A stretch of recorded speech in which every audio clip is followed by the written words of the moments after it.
my life. I enjoyed a lot. We can see you're still enjoying a lot.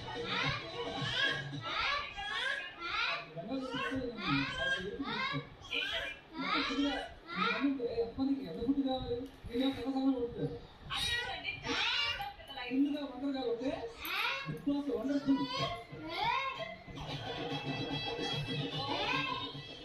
So కృష్ణలో అసలు big boss నేను అది అక్కడ దగ్గర నుంచి బిగ్ బాస్ లో అన్ని రోజులు ఉన్న నువ్వు ఎలా అనిపించింది? Bigg Boss is very very challenging and tough for me. నాలాంటి సుఖ పురుషురాలికి పురుషురాలు